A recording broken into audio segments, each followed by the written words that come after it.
ಅಧ್ಯಕ್ಷರಿಗೆ 2 ಕೋಟಿ ರೂಪಾಯಿ ಅಮೌಂಟು ಅಥವಾ ಪಂಚಾಯತ್ ಸದಸ್ಯರಿಗೆ ಯಾರಿಗೆ ಪರ್ಸನಲ್ ಆಗಿ ದುಡ್ಡು ಕೊಟ್ಟಿದ್ದೀರಾ? ನೀವು ನಮಗೆ ಹೆಲ್ಪ್ ಮಾಡಿದಿರಿ. ನಮ್ಮ ದೇವಸ್ಥಾನಗಳಿಗೆ ಇರ್ಬೋದು ಅಥವಾ ಬೇರೆ ಬೇರೆ ವ್ಯವಸ್ಥೆಗಳಿಗೆ ನೀವು ತುಂಬ ಹೆಲ್ಪ್ ಮಾಡಿದಿರಿ.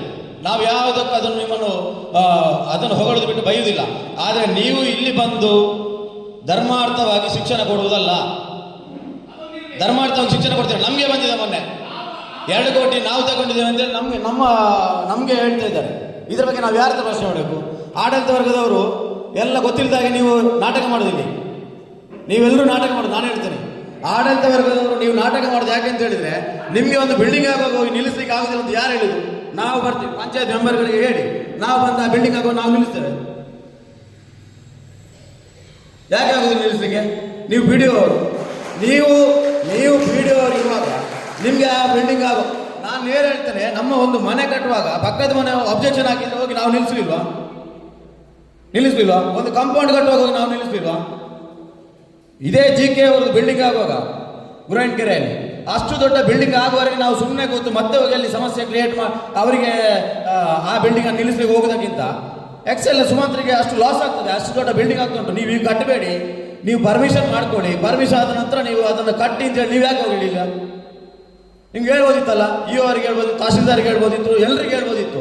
ಎಲ್ಲ ಅಧಿಕಾರಿ ವರ್ಗದವರು ನೀವು ನೋಡಿದಾಗೆ ಅಷ್ಟು ದೊಡ್ಡ ಬಿಲ್ಡಿಂಗ್ ಆಗುವಾಗ ನೀವೇ ಆ ಕಡೆಯಿಂದ ಹೇಳಿದಾಗೆ ಈಗ ಮಂಗಳೂರಿಗೆ ಹೋಗುವಾಗ ಎಲ್ಲರೂ ನೋಡ್ತೀರಿ. ನೀವು ನೋಡಿದಿಲ್ವಾ? ಅಷ್ಟು ದೊಡ್ಡ ಬಿಲ್ಡಿಂಗ್ ಆಗ್ತಾ ಉಂಟು. ನಮಗೆ ಹೆಮ್ಮೆ, ಗುರಾಯಣಕೆರೆಯಲ್ಲಿ ದೊಡ್ಡ ಕಾಲೇಜ್ ಆಗ್ತಾ ಉಂಟು. ಆಗಲಿ, ನಮಗೆ ಅದರಲ್ಲಿ ಯಾವುದೇ ರೀತಿಯಲ್ಲಿ ಇದಿಲ್ಲ. ಅವರ ಒಂದು ಸಂಸ್ಥೆ ಅಂತಂದು ಇಲ್ಲಿ ಒಳ್ಳೆ ಕೆಲಸ ಮಾಡ್ತಿದ್ದಾರೆ, ತುಂಬ ಜನರಿಗೆ ಉದ್ಯೋಗ ಆಗ್ತದೆ, ಎಲ್ಲ ಆಗ್ತದೆ.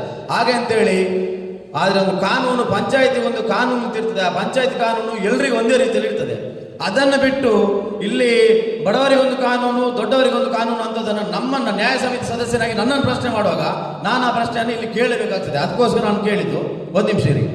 ಆ ನಂತರ ಕೆರೆಯ ವಿಚಾರದಲ್ಲಿ, ಸ್ವಚ್ಛತೆ ವಿಚಾರದಲ್ಲಿ, ಕೆರೆಗೆ ಮೊನ್ನೆ ಕಾವಂತರ ಹುಟ್ಟುಹಬ್ಬದ ದಿನ ಕೆರೆಯ ಸ್ವಚ್ಛತೆ ಕಾರ್ಯವನ್ನು ಧರ್ಮಸ್ಥಳದ ಗ್ರಾಮಾಭಿವೃದ್ಧಿ ಯೋಜನೆಯವರು ಮತ್ತು ಗುರಾಯಣಕೆರೆಯ ಒಂದಷ್ಟು ನಾಗರಿಕರು ಸೇರಿ ನಾವು ಮಾಡಿದ್ವಿ.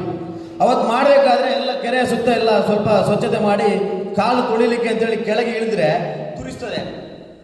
ತುರಿಸ್ತದೆ, ಮೈಕೈ ತುರಿಸ್ತದೆ. ಆ ನೀರು ಅಷ್ಟು ಹಾಳಾಗಲಿಕ್ಕೆ ಯಾರು ಕಾರಣ?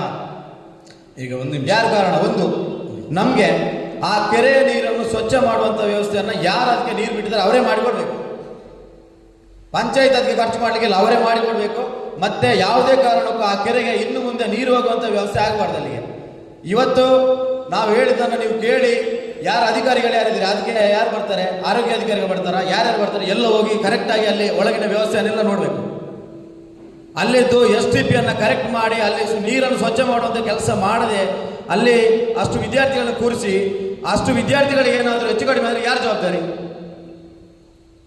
ಜವಾಬ್ದಾರಿ ಅದಕ್ಕೆ? ಈಗ ಒಂದು ಅವರ